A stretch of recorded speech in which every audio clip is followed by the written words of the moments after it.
নমস্কাৰ মৰমৰ ছাত্ৰ ছাত্ৰী তথা বন্ধুবৰ্গসকল আজি আমাৰ নতুন ভিডিঅ'লৈ আপোনালোক সকলোকে স্বাগতম জনাইছোঁ।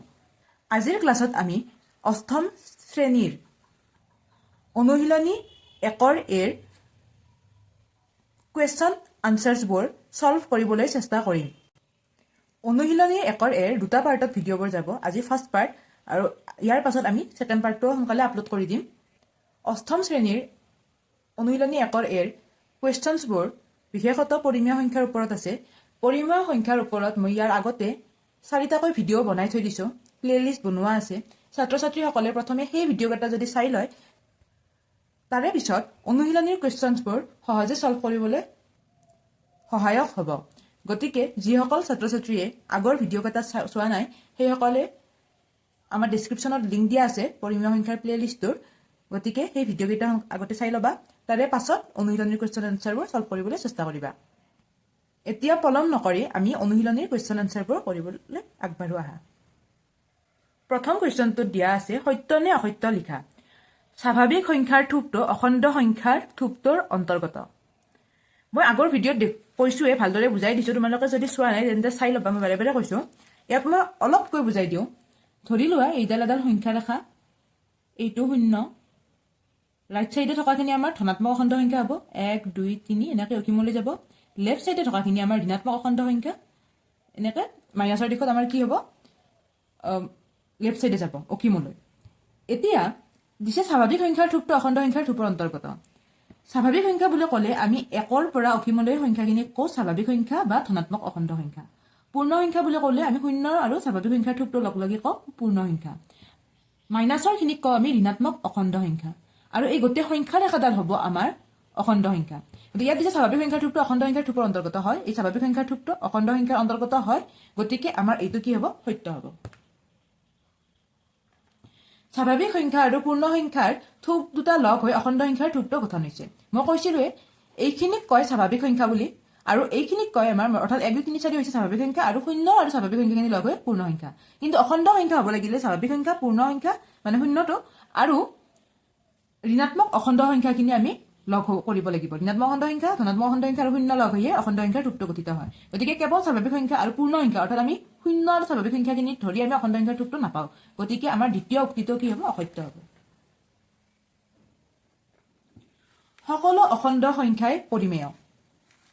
এতিয়া পৰিমেয় সংখ্যা বুলি ক'বলৈ হ'লে আমি আগতে পাইছোঁ যিবোৰ সংখ্যা p/q আকৃতিত থাকে আৰু q is not equal 0। আমাৰ সংখ্যাবোৰ কেনেকুৱাকৈ থাকিব লাগিব, p/q, য'ত q আমাৰ কি হ'ব নোৱাৰিব, 0 হ'ব নোৱাৰিব। তো তেনেবোৰ আৰু p আৰু q দুয়োটা আমাৰ অখণ্ড সংখ্যা হ'ব লাগিব। তেতিয়া আমি ইয়াক পৰিমেয় সংখ্যা বুলি কওঁ। যদি মই 1টো ধৰোঁ, এতিয়া 1টো আমাৰ p/q আকৃতিত আছে নে নাই, আছে, কাৰণ তলত যদি আমাৰ একো নাথাকে তেতিয়া আমি এটা 1 থকা বুলি ধৰি লওঁ। যদি 2 সংখ্যাটো আমি ধৰোঁ, তলত একো নাথাকিলে আমি এটা 1 থকা বুলি ধৰি লওঁ। ঠিক তেনেদৰে যদি মই -3 কওঁ, তলত একো নাই, গতিকে আমি 1 থকা বুলি ধৰি লম। মানে p/q আকৃতিত আছে, qটো 0 নহয়, আৰু p আৰু q দুয়োটা অখণ্ড সংখ্যা। ইয়াৰ পৰা কি বুজি পালো, এই গোটেই অখণ্ড সংখ্যাবোৰ আমাৰ কি হ'ব, পৰিমেয় সংখ্যা হ'ব। আমি যদি 0টো ধৰোঁ, 0ৰ তলতো আমি কি এটা 1 থকা বুলি ধৰি ল'ম। 1ৰে 0 হৰণ কৰিলে আমি কি পাওঁ, 0ই পাওঁ। গতিকে আমাৰ সকলো অখণ্ড সংখ্যা পৰিমেয় সংখ্যা হ'ব। কিন্তু এটা যদি এনেকুৱা পৰিমেয় সংখ্যা আমি পাওঁ 3/2, এতিয়া 2ৰে 3ক হৰণ কৰিলে আমি কি পাম, 1.5 পাম। এইটো কিন্তু আমাৰ অখণ্ড সংখ্যা নহয়। 1টো অখণ্ড সংখ্যা হয়, কিন্তু 0.5 আমাৰ অখণ্ড সংখ্যা নাই, কাৰণ তোমালোকৰ যদি চোৱা সংখ্যা ৰেখাত আমি 0.5 নাপাওঁ। গতিকে সকলোবোৰ অখণ্ড সংখ্যাই পৰিমেয় সংখ্যা হয়, কিন্তু সকলোবোৰ পৰিমেয় সংখ্যা অখণ্ড সংখ্যা নহয়। গতিকে ইয়াত যিহেতু দিয়া আছে সকলো অখণ্ড সংখ্যাই পৰিমেয়, এই উক্তিটো আমাৰ কি হ'ব, সত্য হ'ব। সকলো ঋণাত্মক অখণ্ড সংখ্যা 0তকৈ সৰু। সঁচা কথা, 0তকৈ আমি সকলোবোৰ ঋণাত্মক অখণ্ড সংখ্যাই সৰু পাম। গতিকে আমাৰ ডি উক্তিটো কি হ'ব, সত্য হ'ব। দুটা পৰিমেয় সংখ্যাৰ মাজত অসংখ্য পৰিমেয় সংখ্যা পোৱা যায়, এই উক্তিটো আমাৰ সত্য হয়। যে পৰিমেয় সংখ্যা বুলি ক'লে মই কি ক'লো, 3/2 আৰু যদি মই 4/2 এই দুটা পৰিমেয় সংখ্যা লওঁ, এই দুটাৰ মাজত আমি মনত ৰাখিবা অসংখ্য পৰিমেয় সংখ্যা পাম। কাৰণ 3/2 মানে আমি কি পাওঁ, 1.5 হয়। 4/2 মানে কি হয়, 2 হয়। 1.5 আৰু 2ৰ মাজত কিমান সংখ্যা আছে, আমি 1.6 পাম, 1.7 পাম, 1.8 পাম, 1.9 পাম। তাৰে পাছত আমি আৰু উলিয়াব পাৰোঁ 1.6 আৰু 1.7ৰ মাজত কিমান কি সংখ্যা থাকিব পাৰে, 1.61, 1.62, 1.63 এনেকৈ আমি 1.7 পাম তো এই দুটাৰ মাজত আৰু সংখ্যা থাকিব পাৰে গতিকে মনত ৰাখিবা যিকোনো দুটা পৰিমেয় সংখ্যাৰ মাজত আৰু অসংখ্য পৰিমেয় সংখ্যা থাকে সেইকাৰণে আমাৰ উক্তি ইটো সত্য হ'ব 2 নম্বৰত আমাক যোগ কৰিব দিছে -2/3 প্লাছ ব্ৰেকেটৰ ভিতৰত দিছে 3/5 প্লাছ -5/6 যেহেতু আমি আগতেও পাইছো বদমাছ ৰুল অৰ্থাৎ আমি কি ব্ৰেকেটৰ কামখিনি আগতে কৰিব লাগিব গতিকে প্ৰথম আমি ব্ৰেকেটৰ কামখিনি কৰিম তো -2/3 আমি লিখি লৈছো প্লাছ ব্ৰেকেটৰ কামখিনি কৰিব লাগিল 3/5 প্লাছে মাইনাছে আমি কি পাম মাইনাছ পাম 5/6 ইকুৱেল -2/3 প্লাছ এতিয়া যদি আমি ভগ্নাংশ যোগ বা বিয়োগ কৰিব লগা হয় তেতিয়া মনত ৰাখিবা আমি হৰ দুটাৰ লসাগু উলিয়াই লম এতিয়া 5 আৰু 6 লসাগু কেনেকৈ উলিয়াম মই তোমালোকক কৈ দিওঁ যে লসাগু আৰু গসাগু উলিওৱাৰ ভিডিঅ' মই আগতে বনাই থৈ দিছো তোমালোকে যদি চোৱা নাই সেইখিনি চাই ল'বা তাত তোমালোকে লসাগু আৰু গসাগু উলিয়াৰ নিয়মবোৰ ভালদৰে শিকিব পাৰিবা এতিয়া মই এই সংখ্যাটোৰ কাৰণে কৈ দিওঁ আমি কেনেকৈ লসাগু বা গসাগু উলিয়াম তো 5 আৰু 6 এই দুটা সংখ্যা কি হয় আমাৰ কেৱল একেৰেহে হৰণ যায় দুইটা সংখ্যাক যাব লাগিলে কাৰণ 2 দে আমি 6 দিয়ে জানো কিন্তু 5ক নাযায় 3 ৰে 6 যায় 5ক নাযায় 4 ৰে এটাক নাযায় 5 ৰে তো 5ক যাব 6ক নাযাব গতিকে একেৰে যাব 5 আৰু 6 তো আমাৰ লসাগু কি হ'ব 6 5 গুণ 30 30 1 গুণ 30 অৰ্থাৎ এই দুইটাৰে লসাগু হ'ব আমাৰ 30 5 ৰে 30ক কেইবাৰ যায় 6 বাৰ যায় তো আমি ওপৰত 6 লিখিম পূৰণ ওপৰত থকা লবটো আমি পূৰণ কৰি দিম মাইনাছ 6 ৰে 30ক কেইবাৰ যায় 5 বাৰ যায় গতিকে ওপৰত 5 লিখিম পূৰণ ওপৰত থকা লবটো লিখি দিম -2/3 প্লাছ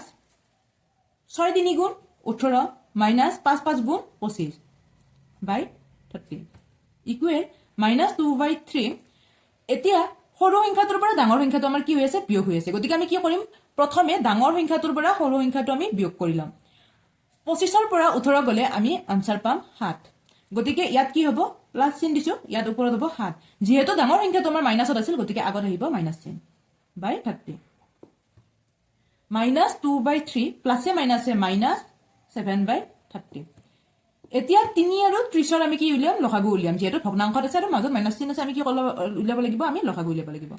গতিকে 3 আৰু 30 দুইটাকে 3 ৰে যাব 3 1 গুণ 3 3 10 গুণ 30 এতিয়া 1 আৰু 10 একৰ বাহিৰে বেলেগ একো সংখ্যাৰে নাযায় গতিকে 1 আৰু 10 লিখিলো 10 1 গুণ 10 10 1 গুণ 10 10 3 গুণ 30 গতিকে দুইটাৰে লসাগু কি হ'ব আমাৰ 30 হ'ব 3 ৰে 30ক যায় 10 বাৰ গতিকে ওপৰত 10 লিখিলো পূৰণ কি হৈ আছে -2 গতিকে তো পূৰণ -2 কৰি দিছো মাইনাছ 30 ৰে 30ক এবাৰে যাব 1 পূৰণ 7 10 2 গুণ 20 আগত মাইনাছ আছে যেহেতু আমি মাইনাছ লিখিম মাইনাছ 7 1 গুণ 7 30 ইকুৱেল 20টা বস্তু আমি মাইনাছত থাকিলে আৰু লগত 7টা বস্তু মাইনাছত আছে মানে মুঠ কিমানটা 27টা বস্তু আমাৰ মাইনাছত আছে ওপৰত 27 তলত 30 3 ৰে 27ক যায় 9 বাৰ আৰু 30ক যায় 10 বাৰ গতিকে এনসাৰ আমি কি পালো -9/10 এইটো চাই ল'বা ভালকে নিশ্চয় তোমালোকে বুজি পাইছা কিবা বুজি নাপালে মোক কমেন্ট সেকশনত জনাই দিবা মই তোমালোকে বুজি নোপোৱা আটাইবোৰ অংক একেলগে ৰবিবাৰে লৈ আহিম এবাৰ হৈছে যোগ কৰাৰ দ্বিতীয়টো question 7/3 minus 1/12 minus whole into -3/-4 plus 7 ইয়াত আমি প্ৰথমে ব্ৰেকেটৰ কামখিনি কৰিম যেহেতু ব্ৰেকেটত লবটো মাইনাস আছে হৰতো মাইনাস আছে গতিকে আমাৰ মাইনাস মাইনাস কটা যাব এতিয়া হ'ব 7/3 minus 1/12 minus 3/4 plus 7 এতিয়া আমি হৰ কেইটা লসাগু উলিয়াম 3 12 4 আৰু 7 ৰ তলত একো নাই মানে আমাৰ কি আছে 1 আছে মনত ৰাখিবা লসাগু উলিয়াওতে যিকোনো দুটা সংখ্যা হৰণ গলে হয় চাৰিওটাক যাব লাগিব বা তিনিটাক যাব লাগিব কথা নাই কিন্তু দুটাক যাব লাগিব তো 3 ৰে আমাৰ 3 কো যাব 12 কো যাব গতিকে প্ৰথমে আমি 3 ৰে চাম 3 1 গুণ 3 4 3 গুণ 12 4ক নাযায় গতিকে 4 লিখিছো একক নাযায় গতিকে 1 লিখিছো 4 ৰে দুইটা 4কে যায় গতিকে ইয়াত 4 লিখিছো 1 1 1 1 এই 4 3 গুণ 12 গতিকে আমি লসাগু কি পালো 12 পালো 3 ৰে 12ক যায় 4 বাৰ গতিকে ওপৰত 4 লিখিছো পূৰণ লবত আছিল 7 গতিকে 7 মাইনাস 12 ৰে 12ক যায় এবাৰ গতিকে 1 লিখিছো পূৰণ ওপৰত 1 আছে গতিকে 1 হ'ব মাইনাস 4 ৰে 12ক যায় 3 বাৰ গতিকে 3 লিখিছো পূৰণ লবত 3 আছে 3 হ'ব যোগ 1 ৰে 12ক যায় 12 বাৰ গতিকে 12 লিখিছো পূৰণ লবত 7 আছে গতিকে 7 হ'ব 7 4 গুণ 28 বিয়োগ 1 1 গুণ 1 বিয়োগ 3 3 গুণ 9 যোগ 12 7 গুণ 84 তলত হ'ব 12 প্ৰথমে আমি যোগখিনি এটা সাইডত আনিম 28 যোগ 84 বিয়োগ 1 বিয়োগ 9 তলত আহিব 12 8 4 12 2 হাতে যাব 1 9 10 11 বিয়োগ 9 1 10 তলত থাকিব 12 112 পৰা 10 গলে আমাৰ থাকে 102 তলত 12 2 ৰে 12 যাব 6 বাৰ আৰু 2 ৰে 102 ক যাব 51 বাৰ 3 ৰে 6 ক যাব 2 বাৰ আৰু 3 ৰে 51 ক যাব 17 বাৰ গতিকে আমি কি পালো আনসাৰ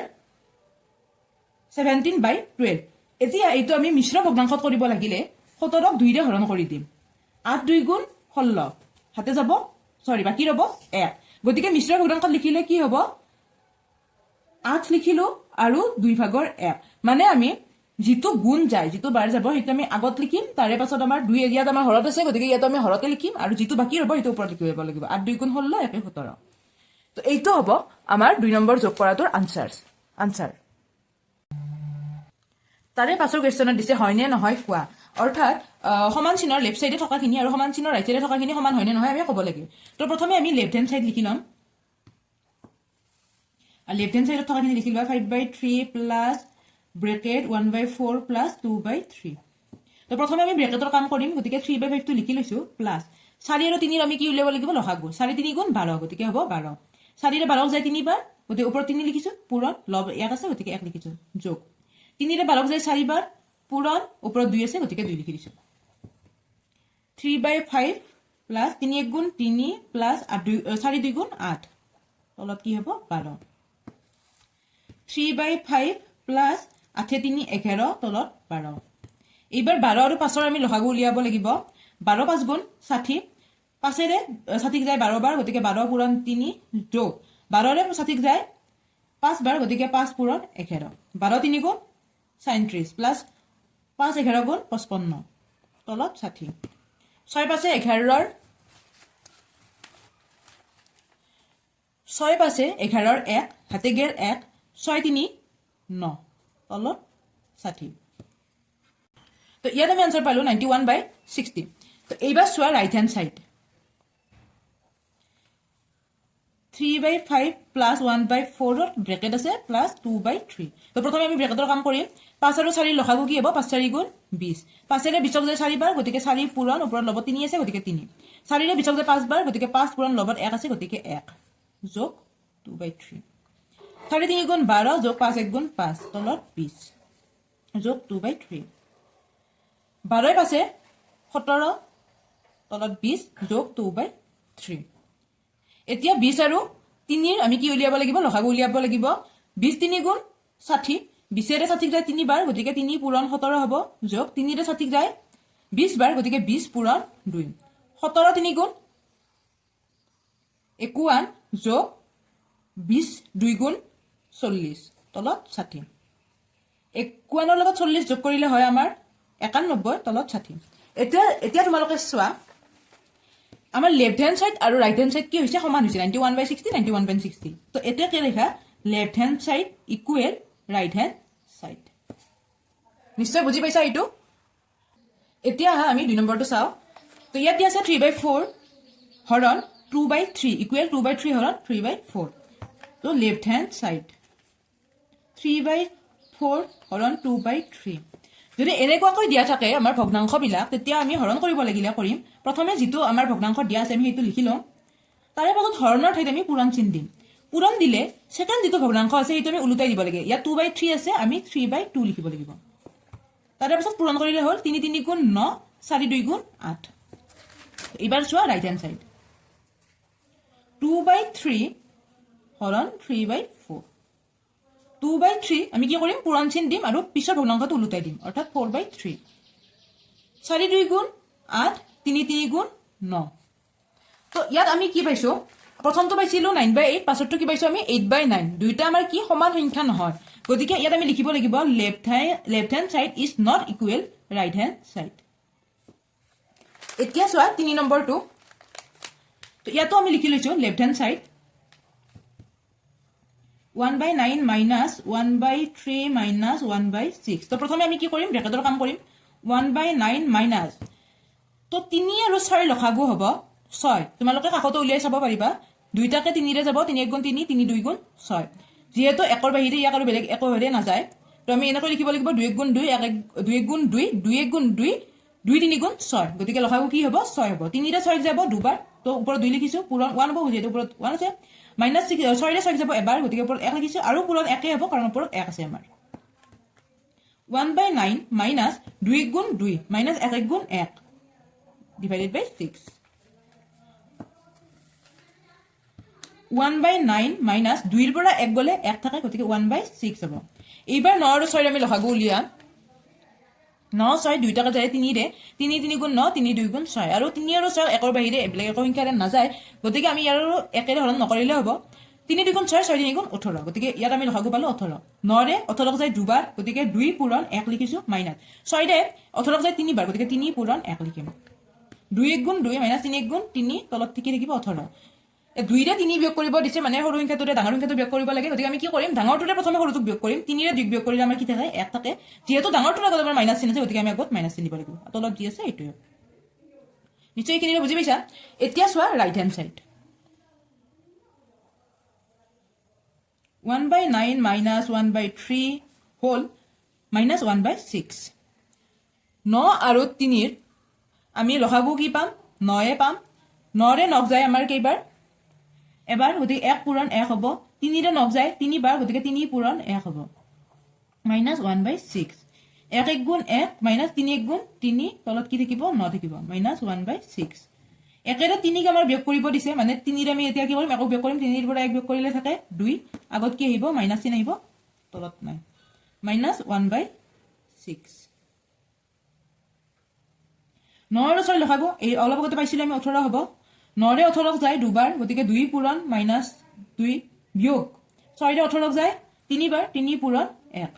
2 2 গুণ 4 আগত কি আহিব মাইনাস চিন কাৰণ ইয়াত মাইনাস আছে মাইনাস 3 1 গুণ 3 তলত কি থাকিব 18 4 3 7 যেহেতু দুইটাৰ আগত মাইনাস আছে গতিকে কি হ'ব মাইনাস তলত কি থাকিব 18 তো প্ৰথমটো আমি লেফট হ্যান্ড সাইডত পাইছো -1/18 আৰু ৰাইট হ্যান্ড সাইডত পাইছো -7/18 যেহেতু আমাৰ left hand side is not equal right hand side আমি পাইছো গতিকে কি উক্তিটো আমাৰ সত্য চাই লবা 4 নম্বৰটো চাবা 4 পূৰণ